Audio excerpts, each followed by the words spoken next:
상당수의 성도들이 예수 믿는 일을 퍽 고달프다 그렇게 생각들을 합니다. 마치 성령 충만을 받기 이전의 제자들처럼 갈등의 연속으로 생각을 하곤 합니다. 그래서 율법의 얽매인 싸움을 해나가는 모습들이 많이 보입니다. 체면질에 갇혀있고 형식주의에 사로잡혀 있습니다.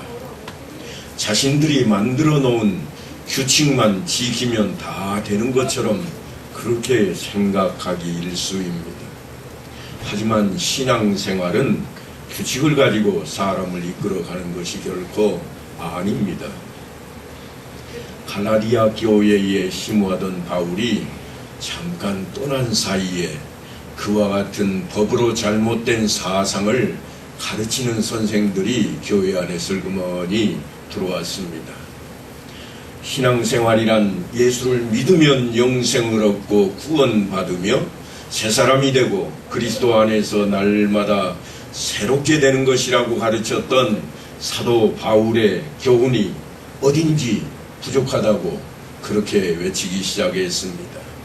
그래서 다시 율법을 강조하며 할례를 받아야 된다고 외치고 또한 자신들이 정해놓은 법으로 나아가야 될 것이라고 외침으로써 율법의 종으로 돌아가 버리는 그러한 모습이 보이게 되었습니다.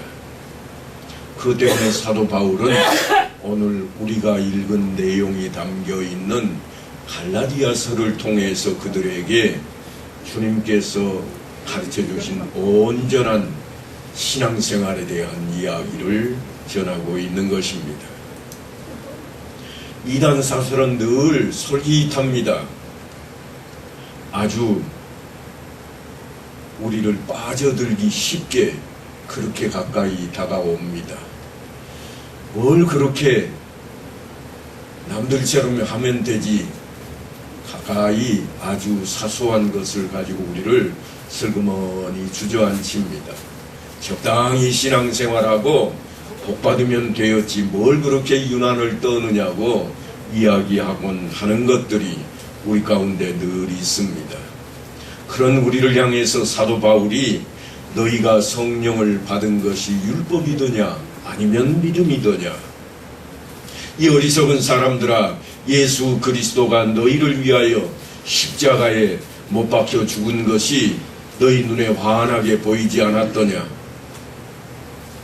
너희를 법에서 자유롭게 하시고 모든 속박에서 해방시켜 주신 예수를 알면서 어찌도 그 어리석은 율법의 세계로 다시 돌아가고자 하느냐? 이게 사도 바울이 외치는 주요 메시지였습니다. 율법이 틀렸다는 이야기가 아닙니다. 오해하시면 안 됩니다. 율법은 필요 없다 그 이야기가 아니고 율법주의에 빠져드는 사람들을 향해서 그 길을 지적하고 있는 내용입니다. 갈라디아서 초반부터 사도 바울은 그 이야기를 기록해 놓고 있습니다. 우리는 지난 시간 신앙생활을 하기 위해서는 그 원동력을 얻어야 될 것인데 그 원동력이 될 성경을 읽고 지혜롭게 또한 기도생활을 함으로 힘을 얻을 자리로 나가야 될 것이라, 그것이 은혜의 방편이라고 그렇게 외치며 함께 말씀을 나누었습니다. 그것은 마치 우리가 일상생활을 하기 위해서 하루 세 끼 밥을 먹고 저녁에 단잠을 취하는 것과도 같다 할 것입니다. 그렇게 해야만 새 힘을 얻고 일할 수 있기 때문입니다. 그래서 잠자는 것이, 먹는 것이 목표가 될 수가 없고, 일을 하기 위해 직장에 나아가고 공부하기 위해 학교로 가고 사업을 위해 달려나가는 것이 목표가 되어야만 하는 것입니다. 다시 말해서 생활을 위해서 먹고 잠을 자는 것이지 먹고 자기 위해서 생활하는 것이 결코 아니라고 하는 것입니다. 마찬가지로 성경을 읽고 기도하는 것이 사실은 목표가 될 수가 없습니다. 성경을 읽지 말라, 기도하지 말라 그런 차원의 이야기가 아닙니다. 목표는 무엇인가? 예수 그리스도입니다. 그것을 떠나버리면 아무리 기도하고 아무리 성경을 읽어도 헛된 길로 빠져들기 십상입니다. 지난주에도 설교 말씀을 드렸으니까 됐다. 이번 주에도 오늘 참여해서 예배 드렸으니까 나는 할 일 다 했다. 그런 법은 없습니다. 성경 일독했으니 나는 다 끝났다. 성경은 한 번도 그렇게 우리를 가르쳐 본 적이 없습니다. 다만 그것을 통해서 우리가 힘을 얻고 지혜를 얻어서 신앙생활을 해야만 한다고 하는 것입니다. 그것은 다름 아닌 빛과 소금의 역할을 감당하는 일입니다. 그리스도의 향기를 바라는 일입니다. 그런데 우리는 먹고 앉아만 있는 그러한 모습을 띠고 있습니다. 가만히 앉아만 있다면 문제가 생길 수밖에 없습니다. 사도 바울이 지금 그 이야기를 하고 있습니다. 먹고 자고 날마다 이불 뒤집어 쓰고 방구석에 박혀있는 아들과 같다. 한 발자국도 움직이려고 하지를 않습니다. 부모의 마음이 속이 타들어갑니다. 제발 좀 나가서 활동했으면 좋겠는데 우리들의 신앙생활이 그와 같다고 말씀을 전합니다. 그래서 마태복음 23장 3절에 보면 예수님께서 서기관과 바리새인들에 대하여 이렇게 말씀을 전합니다. 무엇이든지 그들이 말하는 바는 행하고 지키되 그들이 하는 행위는 본받지 말라. 그들은 말만 하고 행하지 아니하니라. 생각만 하고 말만 하는 것으로 끝나는 것을 우리는 신앙생활이라 말할 수 없습니다. 신앙생활은 우리의 활동으로 드러나야 됩니다. 우리의 모습으로 드러나야 됩니다. 우리가 흔히 쓰는 말이 있습니다. 그게 뭔가 하면 다른 거 다 필요 없다. 건강하게만 자라다오. 아이가 어렸을 때 우리가 흔히 쓰는 말입니다. 그런데 건강하다고 하는 것이 무엇을 의미할까요? 키가 크고 몸무게만 많이 나가면 건강하다 그럴까요? 가장 작은 소망 같지만 사실은 다 바라는 소망입니다. 육신만 건강하다고 건강하지 않습니다. 몸도 튼튼하고 정신도 건강해서 알 것 다 알고 남들처럼 뒤처지지 않는 것을 우리는 건강하다 그렇게 표현을 합니다. 그러니까 건강하다고 하는 것은 대단한 겁니다. 그저 건강하기만 해도 아주 가볍게 들려지는 말처럼 보여지지만 이 말은 최상급입니다. 남보다 뒤처지는 것을 바라는 이야기가 결코 아닙니다. 우리의 신앙도 마찬가지입니다. 머리만 건강하다고 다 건강한 것인가? 그렇지 않습니다. 몸도 건강해야 됩니다. 그리스도께서 교회의 머리가 되시고 우리가 그의 몸이 된다고 그랬습니다. 그러니까 몸인 우리가 건강해야 됩니다. 예수 그리스도만 건강하다고 교회가 다 건강한 것인가? 아니요. 우리가 건강하지 않으면 교회는 건강할 수가 없습니다. 예수님은 하나님이시니 언제나 강건한 모습으로 계실 것입니다. 머리 대신 교회의 머리 대신 예수 그리스도는 강건한 모습으로 계실 것입니다. 그러나 우리가 건강하지 못하면 그 교회는 건강할 수가 없습니다. 걷고 뛰고 달릴 수 있어야 됩니다. 머리 대신 주님께서 생각하고 말씀으로 전하는 것을 우리는 듣고 깨닫고 이리 뛰고 저리 뛰며 활동을 해야만 되는 것입니다. 그것이 뭔가 하면 신앙생활입니다. 다른 이야기를 좀 하나 해야 되겠습니다. 교회 사무실에 앉아 있다 보면 이제 선선한 가을철쯤 되면 꼭 찾아오는 사람들이 있습니다. 그들이 누군가 하면 몸이 생생한 장애인들입니다. 옷도 그렇게 입었습니다. 장애인 협회, 아주 건강하신 분들이 찾아옵니다. 그리고 장애인을 도우라 그렇게 외칩니다. 그들만 찾아오는 게 아닙니다. 지혜로운 거지들도 옵니다. 얼마나 지혜로운지 사건 사고가 올 때마다 바뀝니다. 언제는 시골에 왔는데 집에 갈 차비가 없어서 찾아오기도 하고, 어떤 때는 갑자기 같이 온 할머니가 병들어서 병원에 입원하게 돼서 찾아오기도 합니다. 시시때때로 내용은 바뀌지만 그들은 분명히 경건하고 지혜로운 사기꾼들입니다. 그들만 찾아오는 게 아닙니다. 때로는 기도하는 중에 하나님께서 이 교회로 가면 길이 있다고 하셔서 제가 왔습니다. 하나님을 빙자하고 찾아오는 신학교에 다닌다고 하는 그러한 이들도 있습니다. 정말 신학교에 다니는지는 모르겠습니다만 학비를 달라고 마치 맡겨놓은 것처럼 목사님들이 안 주면 누가 주느냐고 그렇게 외치며 찾아오는 인물들도 있습니다. 그런데 그 사람들을 향해서 제가 당신 사기꾼이요 그렇게 말하는가? 저는 한 번도 그래 본 적이 없습니다. 분명히 사기꾼이 틀림없습니다. 그러나 그리스도의 이름을 더럽힐 바에야 차라리 속아주자, 그런 마음입니다. 내 속에서 정말 수고 많으십니다.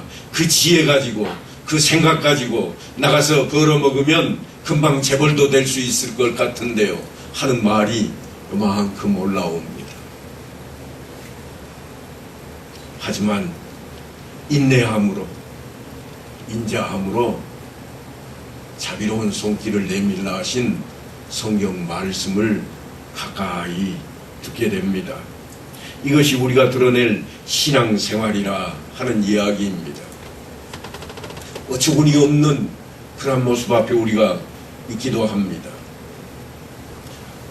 우리 앞에, 우리의 신앙생활 앞에 가까이 있는 사람들은 누군가 하면 언제든지 직장의 동료이고 시장의 상인들이고 택시기사며 이웃들입니다. 오고 가며 만나는 이웃들과 부딪히는 이런저런 일들이 우리의 신앙생활 속에 묻어나올 수밖에 없습니다. 바로 그때에 성경이 하시는 말씀을 기억하라고 하는 겁니다. 왜 그러는가 하면 오늘 본문이 바로 그 이야기입니다. 내가 이르노니 너희는 성령을 따라 행하라. 그리하면 육체의 욕심을 이루지 아니하리라. 육체의 소욕은 성령을 거스르고 성령은 육체를 거스르나니 이 둘이 서로 대적함으로 너희가 원하는 것을 하지 못하게 하려 함이니라. 우리가 원하는 게 있다는 거예요. 사도 바울의 해석입니다. 우리가 원하는 게 있는데 성령이 우리가 원하는 것을 하지 못하게 만든대. 성령이 함께만 하면 우리가 원하는 것을 못하게 방해를 놓는다고 그럽니다. 왜 그러는가? 우리의 소욕을 따라 움직이기 때문에 그렇습니다. 우리의 소욕이 어떤 것들인가? 우리가 오늘 읽은 본문 바로 뒤에 19절로부터 21절까지는 성령의 열매가 등장을 하고 아주 육체의 열매가 등장을 하고 22절로 23절까지는 성령의 열매들이 나옵니다만 성령의 열매를 맺으라 사도 바울이 그렇게 이야기하고 있지는 않습니다. 성령의 열매와 육체의 열매를 제시하는 것은 성령의 열매를 바라보고 그 자세가 되고 그 분위기가 되고 그 기본이 되라고 말씀을 전하고 있습니다. 그러니까 성령을 따라 행하면 육체의 열매를 맺지 않는다. 그렇게 되어 있습니다. 너희가 하나님의 사람이요 성령이 너희 안에 있으면 너희가 성령을 근심치 않게 하기로 결심했느냐? 그렇다면 이렇게 살면 된다. 성령을 따라 살아라. 그러면 어떻게 보이는가? 너를 가만히 들여다보라. 네가 어떤 열매를 맺고 있더냐? 그리고 하는 이야기가 육체의 열매에 대한 이야기, 성령의 열매에 대한 이야기를 늘어놓고 있습니다. 무엇이 보이느냐?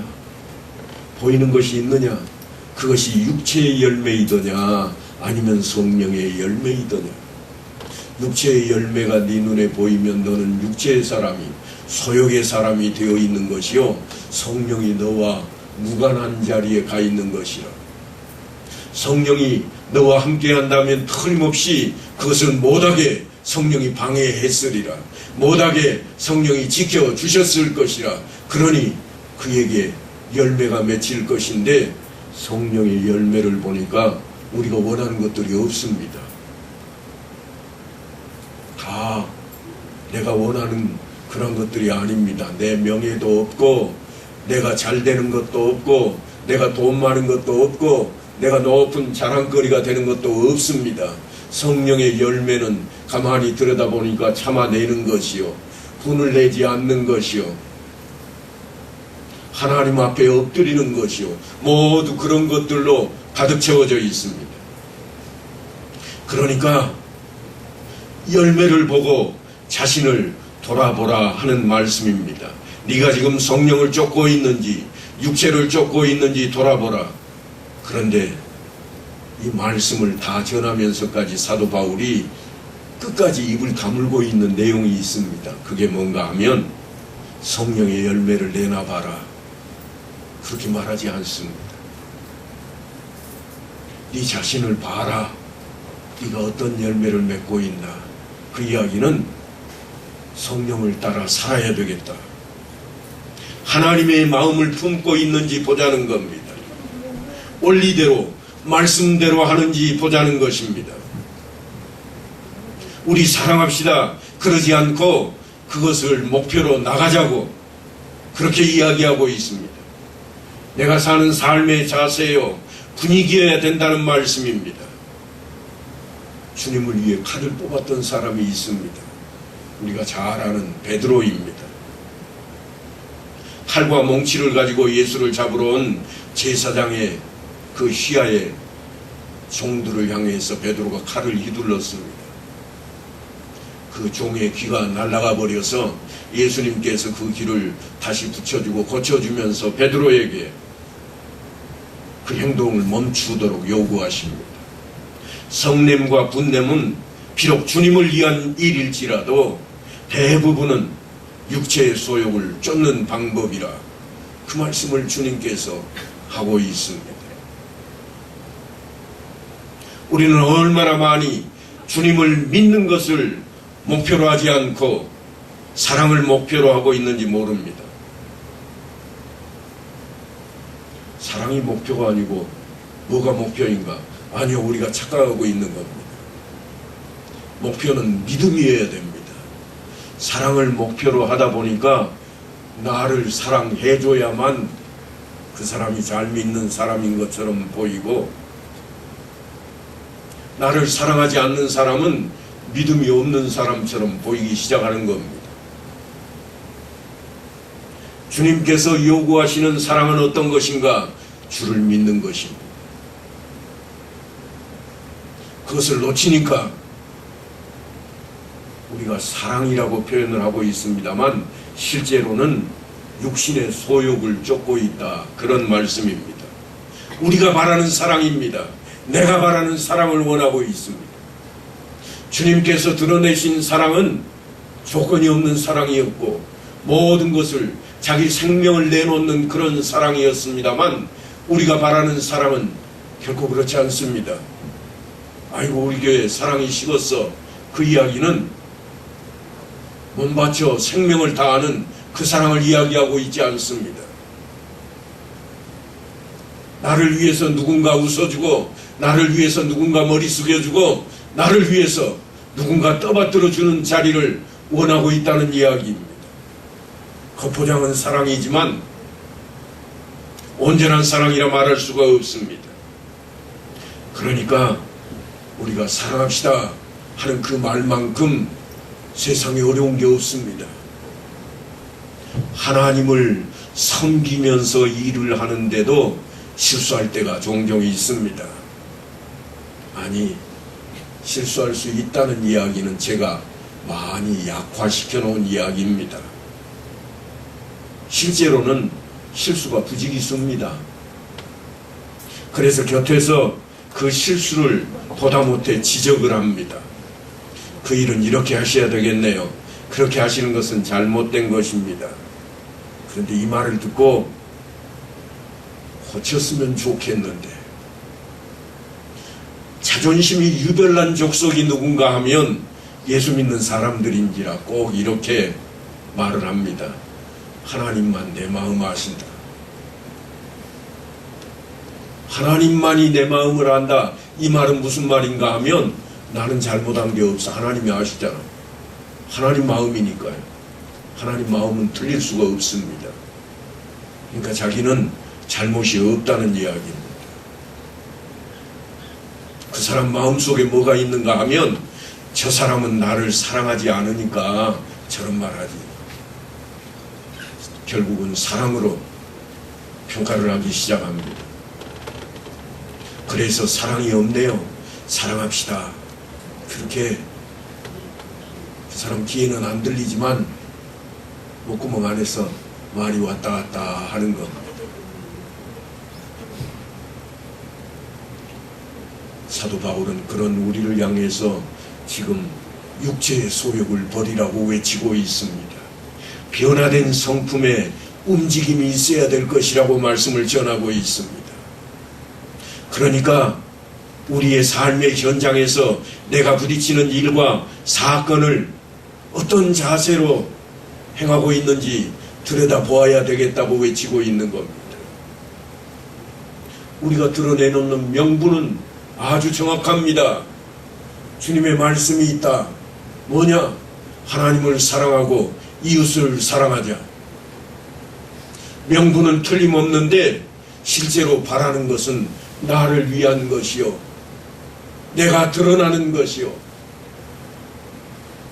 내가 자랑의 자리가 되는 것입니다. 그것이 아니면 사랑이 식었다고 생각을 해버립니다. 사랑한다고 하는 명분이 아니라 그런 열매를 맺고 있는지 들어봐야 될 것인데 우리는 늘 그러지를 못합니다. 다른 사람을 충고할 때도 우리는 종종 이런 충고를 많이 합니다.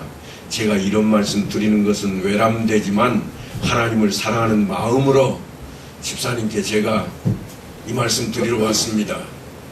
그래 놓고는요, 슬금슬금 긁어냅니다.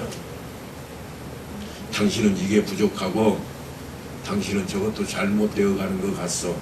그러니 어떡하라고요? 내 말처럼 좀 해봐. 그래 놓고 가면서 꼭 하는 이야기가 있습니다. 하나님의 위로와 깨우치는 은혜가 충만하시기를 바랍니다. 목사님들만 이렇게 하고 가는 게 아니에요. 장로님들도, 권사님들도, 집사님들도 종종 이렇게 이야기를 합니다. 그런데 그런 위로를 받은 사람이 어떤 마음을 품는가, 이게 정말 중요합니다. 그 말을 들은 사람이 그래요, 내가 바꿀게요 그러고 바꿨으면 얼마나 좋겠습니까만, 너나 할 것 없이 다 죄성이 가득한 인생인지라 가슴 속에다 말을 딱 품고 있습니다. 너나 잘하세요.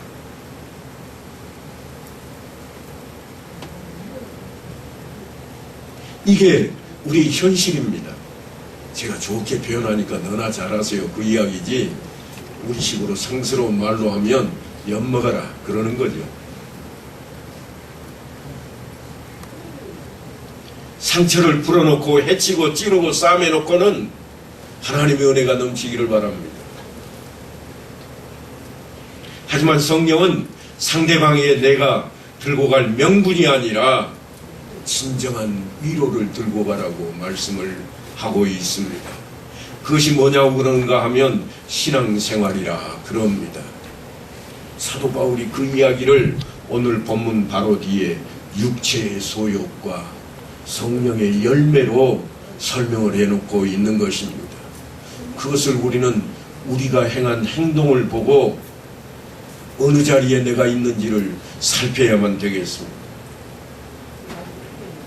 사랑하는 성도 여러분, 신앙생활은 마치 전쟁과도 같습니다. 아니, 영적인 전쟁입니다. 그런데 전쟁을 어떻게 하는가 하면, 군대 갔다 오신 분은 잘들 아시겠습니다만 군대 안 다녀오신 분들도 드라마나 혹은 매스컴을 통해서 종종 보시면 전쟁이 어떠한가 하는 것을 대할 것입니다. 전쟁의 시작은 언제든지 폭격으로부터 시작합니다. 전폭기가 폭탄을 몽땅 싣고 가서 한 지역에 쏟아 부어버립니다. 융단 폭격을 합니다. 그걸로 전쟁이 끝나지 않습니다. 끝날 것처럼 보이지만 전쟁은 아직 시작도 안 한 겁니다. 진짜 전쟁은 보병이 직접 그 땅에 발을 들여 놓으면서 시작이 됩니다. 실질적인 싸움이 그때부터 시작이 됩니다. 신앙생활은 마치 그 보병과도 같다 말할 수 있습니다. 예수 믿으세요. 안 믿으면 지옥 갑니다. 그렇게 우리는 한 차례 아니 수차례 융단 폭격을 합니다. 이게 각개전투가 아니에요. 그냥 폭격처럼 쏟아붓습니다. 듣든지 말든지 나는 할 일 다 했다. 예수 믿으세요. 그러면 천국에 갑니다. 이건 융단 폭격입니다. 실제는 뭔가 진짜 전투는 그 다음부터입니다. 그거 듣고는요 반응이 별로 없습니다. 실제는 뭔가 하면 삶 속에서 부딪히고 보여주고 나누고 함께하는 것들입니다. 그걸 우리는 신앙생활이라 그럽니다. 예수 믿으라고, 예수 믿어야 천국 간다고 그래놓고 그냥 화나는 대로 싸움 걸고 욕은 욕대로 하면 융단 폭격 아무 소용이 없습니다.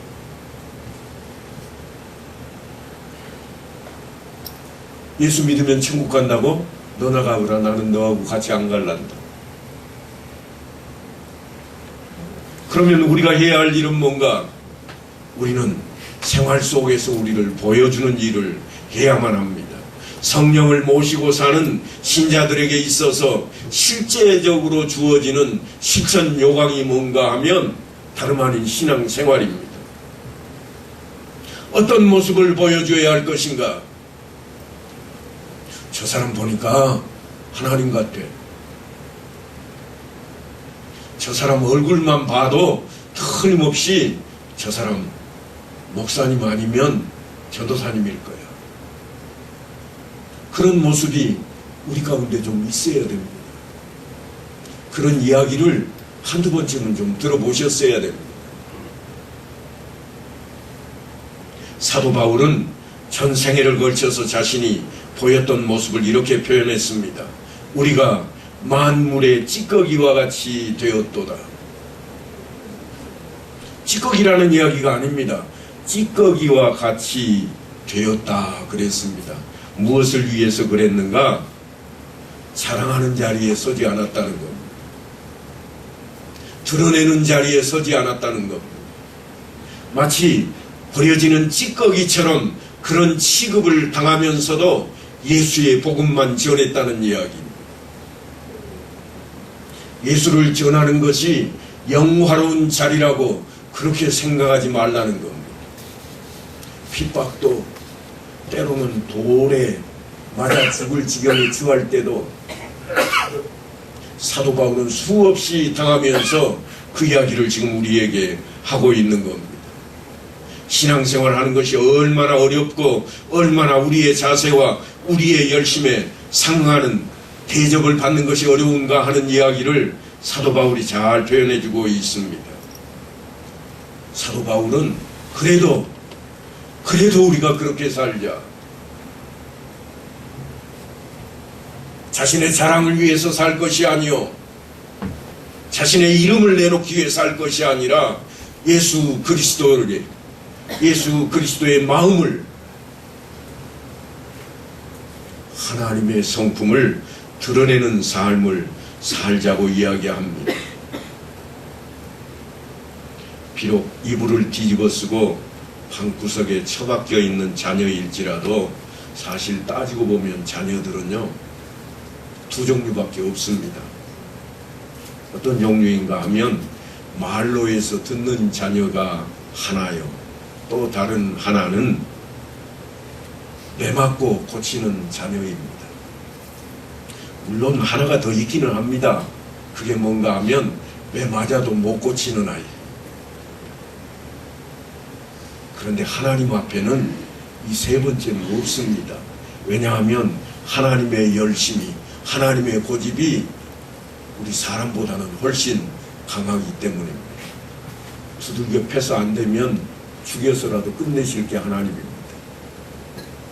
그러니까 맞고 고칠래, 그냥 말로 할 때 들을래, 이게 하나님의 우리를 향하신 말씀이요, 하나님의 뜻입니다. 하나님의 사람으로 말씀대로 살아가기로 각오하고 나서는 삶을 살 것인가, 아니면 아직은 괜찮아, 적당히 좀 살다가 두들겨 맞고 난 그때에 가서야 아이고 하나님 내가 잘못했습니다 하고 돌아설 것인가, 이 둘 중에 하나가 우리의 신앙생활 속에 담겨 있다고 하는 것입니다. 어느 것이 더 나을지는 우리의 생각 속에 다 들어 있습니다. 적당히 하는 게 훨씬 나을 겁니다. 제대로 안 해도 사는데 지장이 없고 내 이름도 날리고 내 자랑거리도 되고 그게 훨씬 나을 겁니다. 말씀대로 살려고 하니까 하던 일도 안 되고 뭐든지 걸림돌이 되어서 힘들다, 그럴 수 있습니다. 그러나 나중에 가서 하나님 앞에 서게 될 때에 성령을 따라 행하는 삶은 말씀대로 사는 삶이요, 성품이 변화되는 것이요, 그 길이 성령의 열매를 맺는 길이라, 그렇게 성경은 이야기하고 있습니다. 우리의 생각, 우리의 주장대로면 우리는 육체의 소욕을 따라갈 것입니다. 내가 편하게 살고 내가 남 부럽지 않게 자랑할 만한 거리를 찾고 내가 이름을 드러내는 자리로 나아가고자 하는 것이 우리의 마음이기 때문입니다. 우리는 그러할지라도 사도 바울의 외침에 귀를 기울여야만 합니다. 성령이 우리와 함께하는 삶으로 우리 자신의 삶을 바꿔나가야만 할 것입니다. 마치 날마다 우리에게 일용할 양식처럼 우리 안에 말씀이 있어야만 하고 하나님으로부터 새 힘을 공급받기 위해서 날마다 기도가 우리 안에 생활로 박혀 있어야만 합니다. 우리 자신을 들여다보시면 금방 눈에 보입니다. 내가 무슨 일을 하든지 하루를 시작하면서, 아니 하루를 마감하면서 하나님 앞에 머리 숙인 적이 얼마나 있는가. 나는 오늘도 머리 숙이며 하나님께 감사함으로 하루를 마감하고 있는가. 아니 시작하며 하나님께 맡기고 하나님 뜻을 구하기나 하는가. 그렇지 않다면 자기 생각대로, 자기 주장대로, 자기가 바라는 것을 위해서 열심을 내는 삶일 것입니다. 아무리 우리가 명분으로 사랑을 외치고 있고 정의를 외치고 있을지라도 그 안에는 여전히 인생의 소욕이 담긴 그 자리에 머물 뿐입니다. 그러니 사랑하는 성도 여러분, 성령의 열매를 맺기 위해 우리는 먼저 성령이 우리 안에 거하셔야 됩니다. 함께하는 삶을 살아야 됩니다. 함께하는 삶이라고 하는 것은 그저 듣고 읽는 것이 끝이 아닙니다. 내가 지켜나가는 것입니다. 행하는 것입니다. 그것이 없으면 아무것도 아니라고 사도 바울은 우리에게 외치고 있습니다. 오늘 본문의 말씀을 통해서 이 한 주간에도 정말 내 삶이 어떤 삶인지 되짚어보고 말씀 안에서 새 힘을 얻고 살아가는 성도들의 삶을 이루기를 간절히 축원합니다.